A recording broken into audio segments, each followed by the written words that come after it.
Hi hello guys. तर आजचा जो ब्लॉग असणार आहे तो ऑल अबाउट माझ्या डबलिनच्या पॅकिंगबद्दल असणार आहे. तर आम्ही उद्या डबलिनकडे निघतोय. रिझन इज दॅट की माझी उद्या IRP कार्डसाठीची जी अपॉइंटमेंट आहे ती असणार आहे.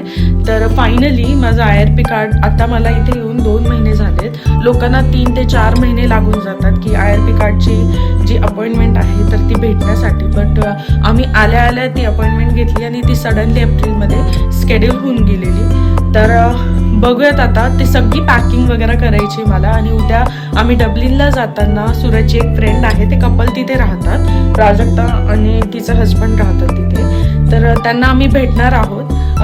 ॲक्च्युली त्यांनी मुक्कामासाठी बोलवलं आहे, but let see how the plan goes on.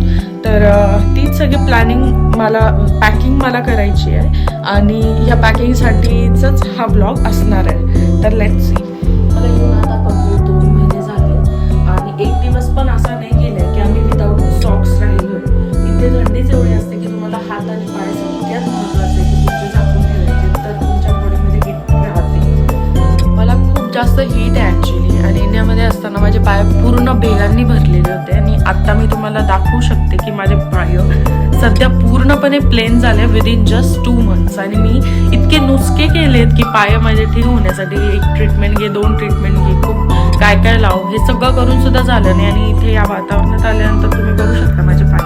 I can show you. Totally पूर्णपणे भेगा गेल्यात माझ्या पायाच्या.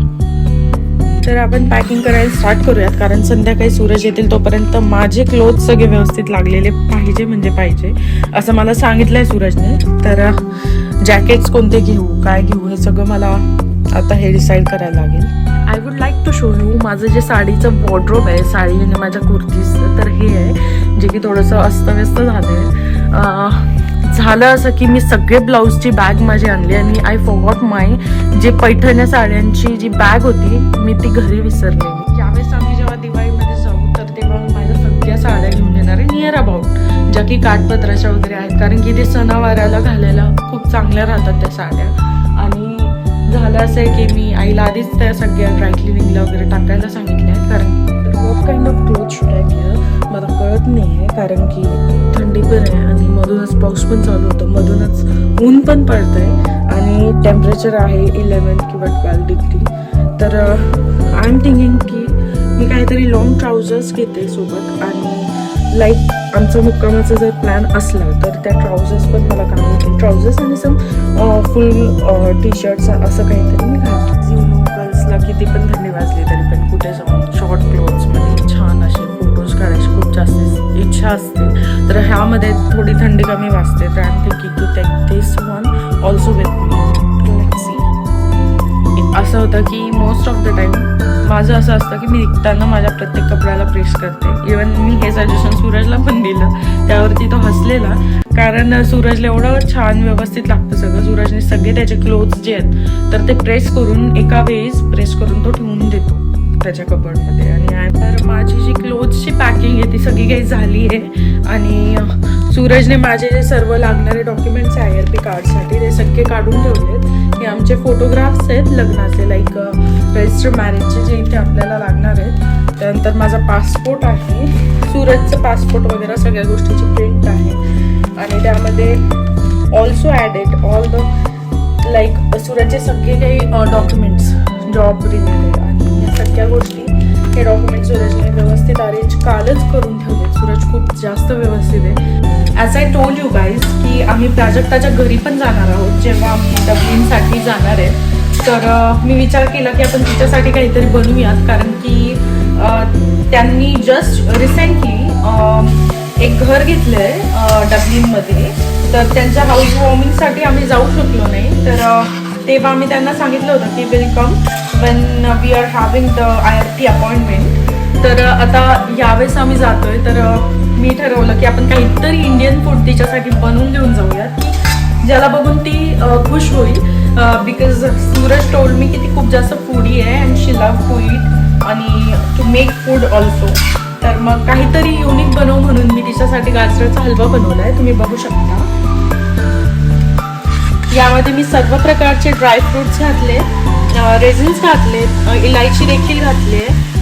हे सगळे गाजर क्रश करून घेतले मी मॉलमधनं आणून. That's how it's going. तर लेट्स सी कसं बनतंय. आणि सूरजला देखील मी सांगितलं नाही आहे की मी हे बनवतीये. सगळ्यात आधी मी यामध्ये क्रश केलेले काजू आणि बदाम जे आहेत त्याचे बारीक पीसेस जे असतात तर ते मी तुपामध्ये, गावरान तुपामध्ये छान प्रकारे परतून घेतले. आणि मग यामध्ये क्रश्ड गाजर टाकलंय. गाजरामधलं पूर्ण पाणी काढून घेतलंय म्हणजे परतून. तर छान प्रकारे आपल्याला परतून घ्यायचंय त्याचा कलर चांगला येऊपर्यंत. आणि मग त्यामध्ये आपण जर गुळातलं बनवायचं असेल तर गुळ ऍड करू शकतो, जर साखरेतलं बनवायचं असेल तर साखर ऍड करू शकतो. आणि थोड्या प्रमाणात मलाई किंवा कंडेन्स्ड मिल्क किंवा पेढा किंवा दूध या सगळ्या गोष्टींपैकी कोणताही एक पदार्थ मी यामध्ये ऍड करू शकता. ज्याने यामध्ये मी सध्या आता सगळं काही मिक्स केलंय प्रॉपरली. मलाई टाकली आहे, परत साखर वगैरे असं. याला आपण झाकून ठेवूयात फॉर सम टाइम, थोडंसं शिजू देऊ. चला बघूयात आपला हलवा किती प्रोसेस झालाय आणि कसा झालाय. Let's see. तर 1 2 3 go. It's here. Perfect. So perfect. खूप छान झालाय. जो साई बनवायचे तशाच कलरचं झालाय. माझ्याजवळ इथे खाण्याचा कलर नव्हता तर मी एक आयडिया यूज केली. मी थोडंसं हाफ ऑफ बीटरूट इथे कुक्ड असं भेटतं तर मी त्याला क्रश केलं आणि त्याला यामध्ये टाकलं तर थोडासा कलर त्याच्यामुळे पण आला आणि it's looking so beautiful. Yummy दिसतंय. तर आता मी घेतले बनवायला मठरी. यामध्ये मी कसुरी मेथी पण ॲड करते. म्हणजे मेथी इथे अवेलेबल नाही होत तर मग मी थोडी कसुरी मेथी ॲड करते. तर मठरी पण मी प्राजक्तासाठीच बनवते, त्यांच्या घरी घेऊन जाण्यासाठी बनवते. लेट्स सी कशी बनते मठरी आपली. यामध्ये मी आता थोडंसं मोहन घालणार आहे तेलाचं आणि मग आपण त्याला तळून घेणार आहे व्यवस्थित. तर या प्रकारे मोहन मी घालते यामध्ये. आणि याला घट्ट पकड जर बसायला लागली तर समजून घ्यायचं आपलं पीठ व्यवस्थित प्रकारे तयार आहे. अशा प्रकारची अशी पकड जर बसायला लागली तर समजून घ्यायचं की पीठ आपलं बनलंय व्यवस्थित. त्यामध्ये आता मी गरम पाणी ऍड करून हुंडा मळून घेणार आहे आणि लाटायला लागणार आहे. तर या प्रकारे आपल्याला मठरीचे राऊंड असे शेप घ्यायचे आणि याला डिरेक्टली तळायला टाकायचं आहे आणि थोडं ब्राउनिश आपल्याला या तळून काढायचे आहेत जे की यात छान वाटते.